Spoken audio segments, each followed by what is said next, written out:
తర్వాత జరిగినటువంటి ఒక ప్రతి పరిణామం కూడా కామారెడ్డి బీసీ డిక్లరేషన్తో కలుపుకొని జరిగిన ప్రతి పరిణామం కూడా బహుశా భారతదేశంలో స్వాతంత్రం వచ్చిన తర్వాత ఒక జాతిని మొత్తం కూడా గుండుగుత్తగా మూటగట్టి మరీ మోసం చేసినటువంటి ఒక వైనం బహుశా భారతదేశంలో స్వాతంత్రం వచ్చిన తర్వాత ఇంతవరకు జరగనటువంటి ఒక పరిస్థితి కేవలం తెలంగాణ రాష్ట్రంలో, అది కూడా ప్రజాపాలన పేరు మీద అధికారంలోకి వచ్చి బీసీ డిక్లరేషన్ పేరు మీద మొత్తం రాష్ట్రంలో ఉన్న బీసీలను మభ్యపెట్టి అధికారంలోకి వచ్చి తడిగుడ్డబెట్టి గొంతు కోసినటువంటి ఒక పరిస్థితి వాళ్ళ రాష్ట్రంలో కనబడతా ఉంది.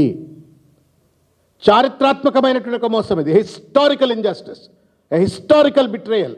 ఇంత దుర్మార్గమైనటువంటి రీతిలో ఎవరు కూడా చేసి ఉండరు. ఇది రేవంత్ రెడ్డి గారి ప్రభుత్వం, కాంగ్రెస్ ప్రభుత్వం చేసినట్టు ఒక పరిస్థితి. నేను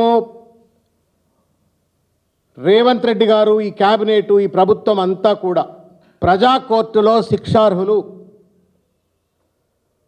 కర్రు గాల్చి వాత పెట్టాల్సిన ఒక సమయం ఆసన్నమైంది.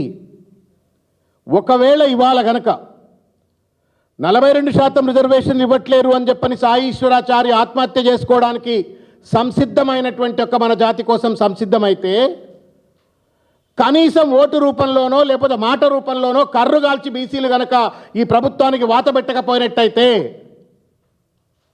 ఈ ప్రభుత్వం చేస్తున్నటువంటి మోసానికి, అన్యాయానికి పరోక్షంగా మనం కూడా మద్దతు తెలిపిన వాళ్ళం అవుతామనేటువంటి విషయాన్ని తెలంగాణ రాష్ట్రంలో ఉన్నటువంటి బీసీ బిడ్డలు, సబ్బండ వర్గాలు తెలుసుకోవాల్సిన అవసరం ఉంది అని చెప్పి నేను విజ్ఞప్తి చేస్తూ ఉన్నాను.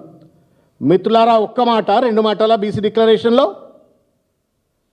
6 నెలల్లోనే రిజర్వేషన్లు పెంచేస్తామన్నారు, 42% రిజర్వేషన్లు ఇస్తామన్నారు. అది కూడా వర్గీకరణతో, ఉపవర్గీకరణతో కూడుకొని అని చెప్పని చిన్న చిన్న కులాలకు సైతం, నొమాడిక్ ట్రైబ్స్, ఎన్డీటీ కులాలకు సంబంధించిన వాళ్ళకు కావచ్చు, ఎంబీసీలకు కావచ్చు, బీసీలకు కావచ్చు, అందరికీ సమతుల్యమైన సామాజిక న్యాయం కలిగేటువంటి రిజర్వేషన్లు ఇస్తా అని చెప్పని వాగ్దానం చేసిండు. నోట్ల మన్ను కొట్టిండు, తడిబిడ్డ కొట్టి గొంతు కొట్టిండు. నేను